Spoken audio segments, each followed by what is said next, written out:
আদিবাসীদের জমি হস্তান্তর ও পাট্টা না পাওয়া নিয়ে আজ তীব্র বিক্ষোভ দেখালেন আদিবাসী জীবন জীবিকা ও ভূমি রক্ষা কমিটির সদস্যরা। অভিযোগ, 2001 সালে পাট্টা পাওয়া বহু জমির এখনও রেকর্ড হয়নি। আবার অনেক আদিবাসী বছরের পর বছর আবেদন করেও পাট্টা পাননি। এছাড়া ওই গ্রামের প্রবেশের কোনো রাস্তা নেই। দীর্ঘদিন ধরে রাস্তার দাবি জানিয়েও প্রশাসনের উদ্যোগ দেখা যায়নি। অভিযোগ আরও, আদিবাসীদের পাট্টা জমিতে বেআইনিভাবে আবাসন তৈরি করা হয়েছে।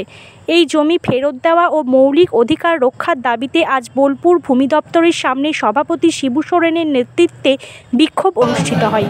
তারা দ্রুত প্রশাসনিক হস্তক্ষেপের দাবি জানায়।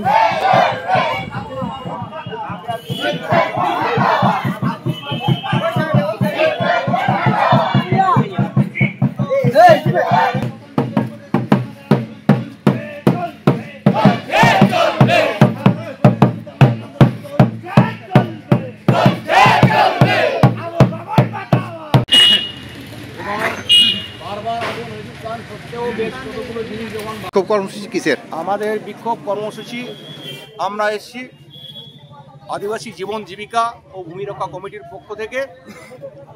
আমরা এখানে যে আদিবাসীদের যে জমিগুলো যে পাট্টা দীর্ঘদিন ধরে যে হয়নি, বোলপুর এবং বোলপুর সংলগ্ন এলাকার আদিবাসী এলাকার যে বহু গ্রাম আছে পাট্টা পেয়েছে অনেক দিন আগে 2001 সালে, অথচ রেকর্ড হয়নি।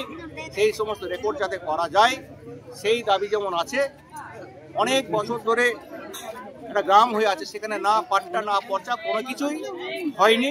সেই সমস্ত পাট্টা এবং পর্চা যেমন ওখানে পঞ্চবানপুর সাত্তর পৌঁছায়, আমাদের কঙ্কালীতলা পঞ্চায়েত, সাত্তর পঞ্চায়েত এবং আমাদের শিয়ানমূলক গ্রাম পঞ্চায়েতে এরকম অনেকগুলো গ্রাম আছে যেগুলো পাট্টা হয়নি এবং রেকর্ডও হয়নি।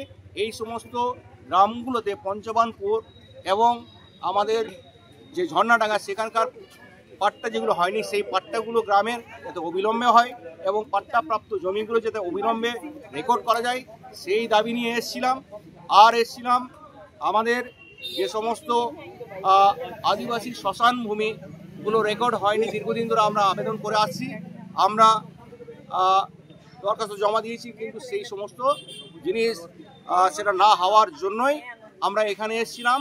তাছাড়া একটা গ্রামের রাস্তা, একটা গ্রাম হয়ে আছে ওটা খঞ্জনপুর মৌজায়, যেখানে গ্রাম আছে অথচ রাস্তা নেই, সেই মানে যাওয়া আসার কোনো রাস্তা নেই, সেটা যাতে করা যায় সেই দাবি নিয়ে যেমন এসেছিলাম। তার সাথে সাথে আদিবাসীদের জমি বেআইনিভাবে হস্তান্তর হচ্ছে, মানে ও আদিবাসী যারা তাদের হাতে চলে যাচ্ছে বেনিয়মে, আইন বহির্ভূতভাবে সেই জমিগুলো আমাদের আদিবাসীদের জমি অন্য কাছে চলে যাচ্ছে। এইটা যাতে বন্ধ করা যায়, হস্তান্তর যাতে বন্ধ করা যায় সেটা। আর আমাদের সর্বোপরি যে আমাদের খঞ্জনপুর মৌজায় যেটা সাত্তর গ্রাম পঞ্চায়েতের অধীন যেটা সবুজ পত্র নামক যে আবাসন প্রকল্প, সেখানে 37 জন আদিবাসীকে সেখানে উচ্ছেদ করা হয়েছে যারা পাট্টা পেয়েছিল 1993 সালে। সেই পাট্টা প্রাপ্ত যারা ছিল আদিবাসী সমাজের মানুষ, তারা চাষবাস করতো 2019-18 অবধি, তাদেরকে উচ্ছেদ করে সেখানে আবাসন প্রকল্প সেখানে গড়ে উঠছে। সেই জমিগুলো যাতে তারা ফেরত পায়, বা সেটা যদি ফেরত একান্তই না হয় তার বিকল্প যাতে সেই জমি দেওয়া যায়, আমরা এই সমস্ত দাবি নিয়ে এখানে এসলাম। তার সাথে যেটা ছিল আদিবাসীদের যে মজিদান জাহেরদান এলাকার সেইগুলো যাতে করা যায়, এই সমস্ত আমাদের দাবি ছিল 5-6 দফা দাবি। আপনার পরিচয়? আমার নাম শিবু সোরেন, আদিবাসী জীবন জীবিকা ও ভূমি রক্ষা কমিটির সভাপতি।